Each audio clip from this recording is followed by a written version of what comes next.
All right, so this year I am currently learning that I went a little bit crazy with the tomato planting. I am absolutely swimming in tomatoes of all shapes, sizes, colors, flavors. It is tomato abundance in the garden and I'm just trying to keep up. Like I only have 4 or 5 tomato recipes in my arsenal and they've been depleted very quickly, which is why I asked all of you for your favorite tomato dish recommendations and you hit me with the good stuff. So what I did in this video is I took those recommendations and picked my 5 favorites, the ones I thought were the most unique and also dishes that I thought I would actually use in my daily routine. So if you're here looking for some summer tomato inspiration, you have certainly come to the right place. And for the first dish, I am starting off with something that I never thought I would make. A dish that 95% of you, I'm sure, have swiped by at some point on the internet. The famous viral TikTok tomato and feta pasta. I never thought I would make this dish, but actually a lot of you recommended it as one of your favorite tomato dishes, so I felt like, well, I gotta at least try it and see what it's all about. So I'm gonna start off by just peeling and chopping up a few cloves of garlic, and then I'll get out my roasting tray. And I will say for this dish, I do think it's very important to use a smaller cherry type tomato. At least find yourself a smaller tomato because one, they're packed with flavor, but also because they have a ton of surface area and they have less water content, they're gonna roast up in the oven really nicely, which is gonna help you build quick flavor in this pasta. So I'll add the garlic right on top of the tomatoes and I'll hit everything with some olive oil just to coat that up nicely. Then I've got a nice full block of feta cheese right here, and it's important to have a full block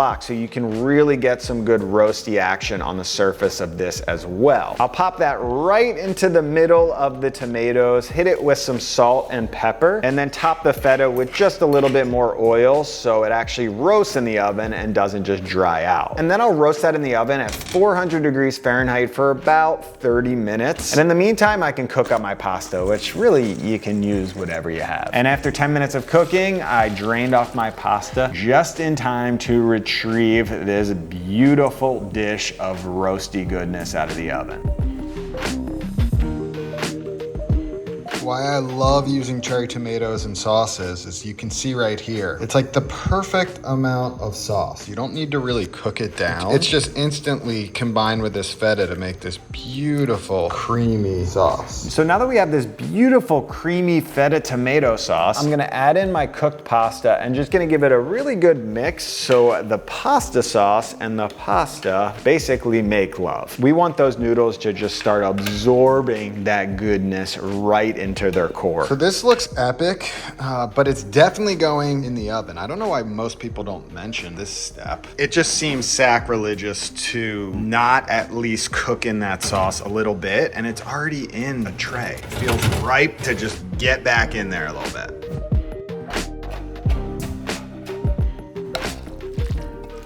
So on the surface, aesthetically, I don't think this is the most appetizing looking pasta, but I will say my craving for it right now in this moment is extremely high. Something in my brain is lighting up for this thing. Interesting. Wow. The feta and the cherry tomatoes together create a lot of umami-ness. It almost tastes like I used some sun-dried tomatoes in here. It has that flavor. Very Mediterranean with these flavors as well.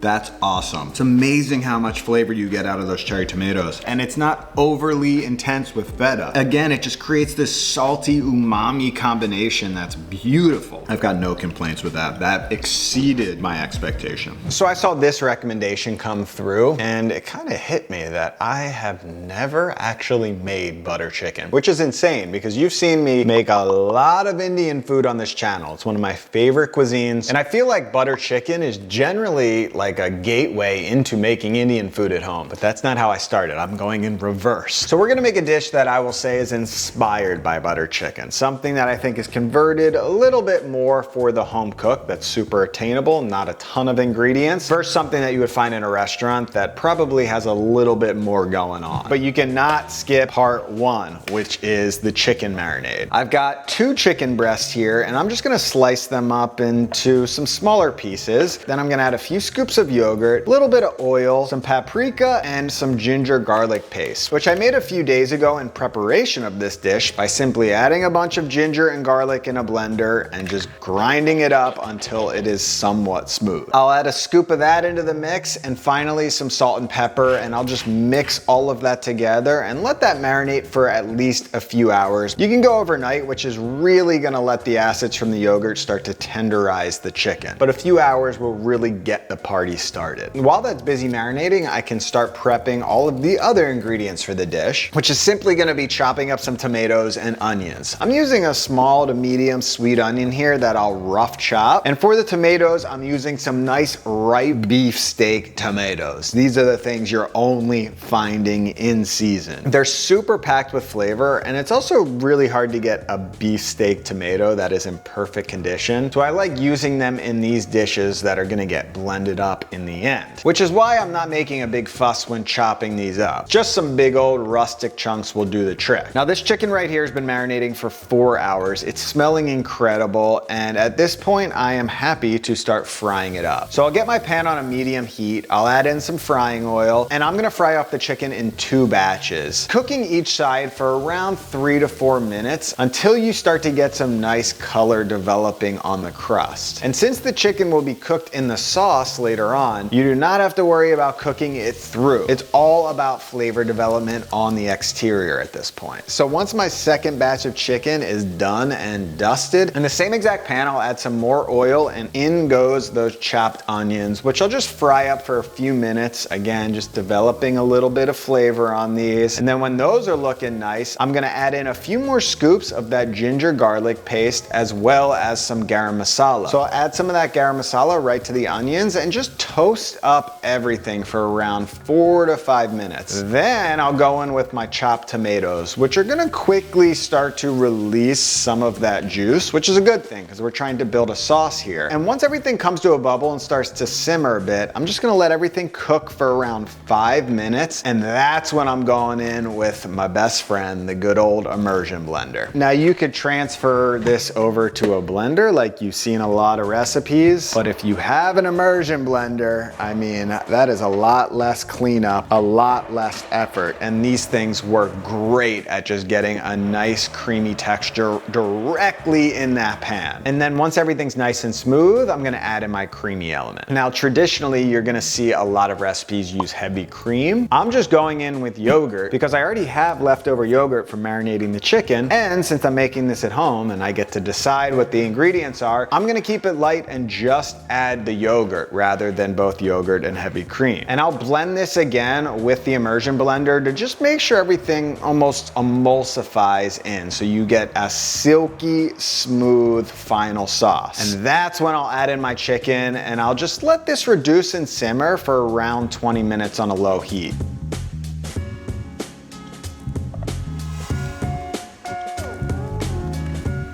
Butter chicken. First time making it at home. I've had it many times from restaurants. I've made dishes similar, but never this exact thing. That's so good.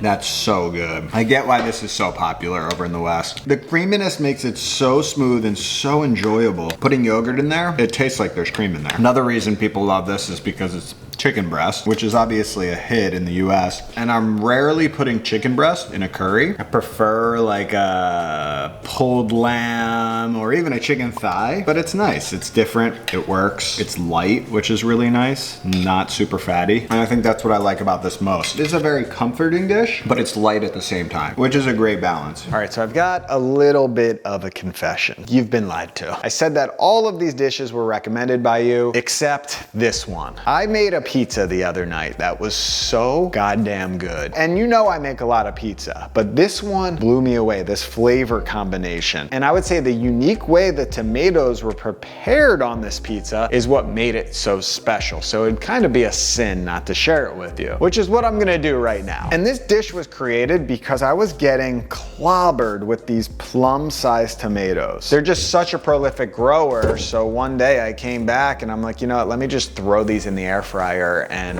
roast them and see what happens. So after 12 minutes at 400 degrees, you get these beautifully like fire roasted, I mean more like convection roasted tomatoes. And something else that every gardener knows is generally prolific at this time is basil. I've got a bunch of it growing, so I just went around my garden and gave those plants a nice haircut and made a nice pesto sauce by just cleaning off the basil, adding that to the food processor along with a bunch of garlic, 1 small sweet onion, and the juice of 1 lemon. And then I just processed that, and while that was pulverizing up, I drizzled in some olive oil as well as some salt, and then I let that all emulsify together until I got a nice creamy pesto sauce. So this ultimate pizza creation came because I had the roasted tomatoes and the pesto sauce, and one night I was just making a bunch of pizzas. And I used my standard overnight pizza dough recipe, which you can find below in the description, but knowing that there's a few upcoming bread recipes, what I did was I doubled this recipe. So after it was done fermenting, I shaped just 2 pizza doughs, and the rest was just rough shaped into a bread loaf and put it into my bread pan to proof. And we'll just let that hang out until the next recipe. And after these pizza doughs proofed for a few hours and got a little bit of air in them, they were ready to be formed and topped. Now here's where things get spicy because we're kind of reversing the pizza script. Instead of tomato sauce in the bottom, I am using that pesto sauce to just completely cover the bottom of the dough. Then comes those nice juicy roasted tomatoes. And what's nice about the roasting process is a lot of water gets left behind, as you can see in the bottom of this bowl, leaving just concentrated tomato flavor. Then I'll go on with some chopped mozzarella. I'll just sprinkle that around, and finally some jamon, which I had extra from my recent video with Fabian. He brought over that Iberico jamon, and we actually vacuum sealed like a bunch of plates of it so I could eat it over the next few weeks, which has been a real treat. And unfortunately, well, not unfortunately, it's been amazing, but this is my last plate of jamon, and I am using it up on this pizza. But of course you can use any cured meat, pepperoni, prosciutto, whatever you have, but I think this ingredient is key to the success of this pizza. So then I took that pizza outside to cook up in the uni, and this thing had been preheating for a while. I think we were up to like 950 degrees Fahrenheit. So the first one was a little bit well done, but luckily I had a second try, and this thing was just absolutely beautiful. Here we go. Wow. Wow. That's insane. So before I get into this bad boy, I have some very exciting news. We are doing the biggest giveaway I think we've ever done at Pro Home Cooks. We've been working with Uni, the pizza oven company that I just used, for over 5 years. You've seen them featured in many videos. I carry their products at prohomecooks.com, and we are giving away 2 fully loaded pizza starter kits. One of the kits is the Caro 16, which is the one I just used, a pizza peel and the gas burner attachment, and the other kit is the Coda 16 with the cover and the pizza peel. And all you have to do to enter is click the link below in the description. It's gonna take you to a form where you can enter your information for a chance to win, and hit the like button on this video and comment in with your favorite tomato recipe below. I'll announce the winners in about 2 weeks on Instagram, so stay tuned. Now we get into this insane pizza. Amazing crumb structure on that crust.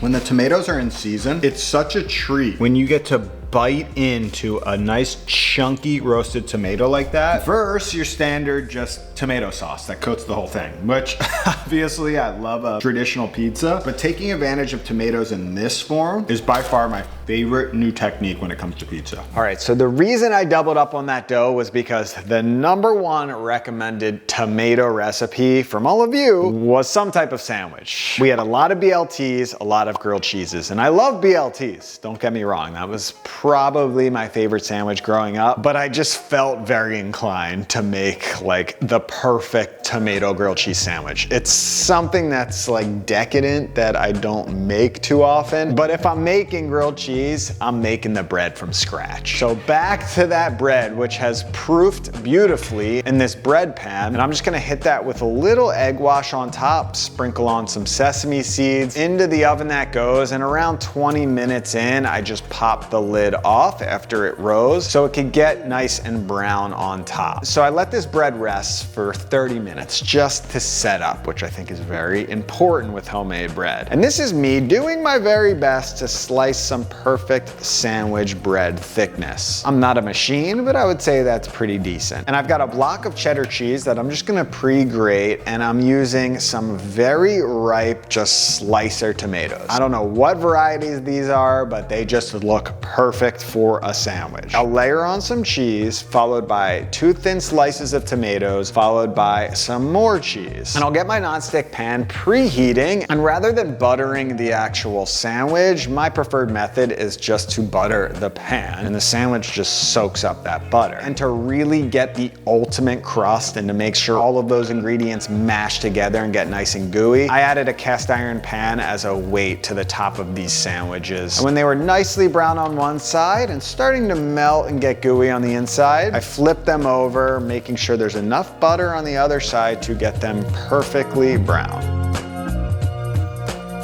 This right here is pure indulgence. It's not very often that I just make a grilled cheese sandwich, but because it was so highly requested, let's celebrate some fresh tomatoes right here. I think it's funny that as you get older, by trying new foods, expanding your palate, you somehow think you're experiencing better food. Whereas things from your childhood, like the first taste, there's really not much better than a bite of a perfectly made grilled cheese. I've been to some fancy ass restaurants. You just can't beat it. It's incredible. The tomato and the cheese, just like in the feta recipe, meld together to create their own flavor, their own texture, and that's why the tomato really just takes us to the next level. And it's the simplicity, like I wanted to add bacon to this, but the simplicity of those two things working together, tomato, cheese, A+.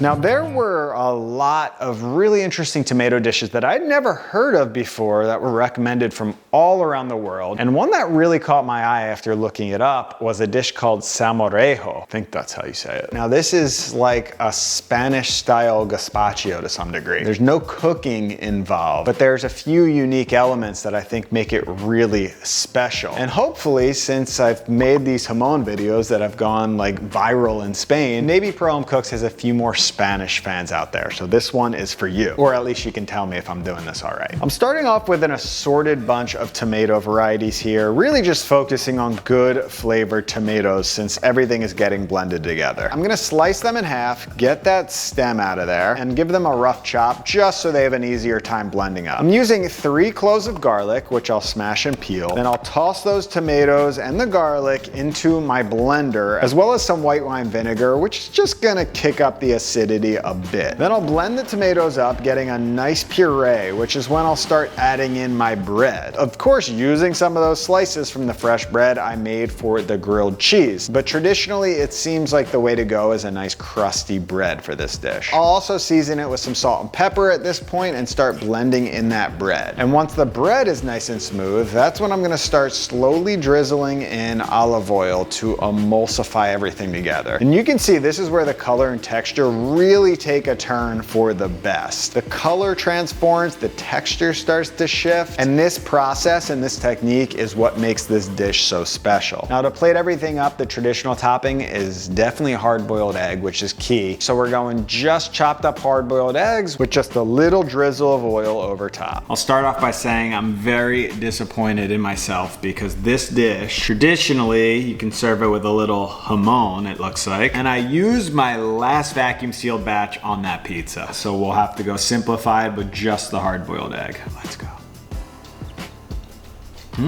Whoa. Yeah, the jamon be so good. I've never been a gazpacho type of guy, so it's rare that I'm having like a cold soup, but this is so good. You taste the garlic, you certainly taste tomato. Like this is tomato in its purest form. But then you have the bread that sort of makes everything nice and silky smooth, along with that emulsification of the oil, which just adds to that silkiness and adds a lot of fat that I think you need. I was a little skeptical when I was making this, to be honest, but I now get why this is like a national popular dish in Spain. This soup, or whatever you would call it, is awesome. And that's it. This video was honestly the best way to use up a lot of tomatoes. Remember to click the link below if you want to sign up for the free uni starter kit giveaway, and click this video if you want more vegetable inspiration.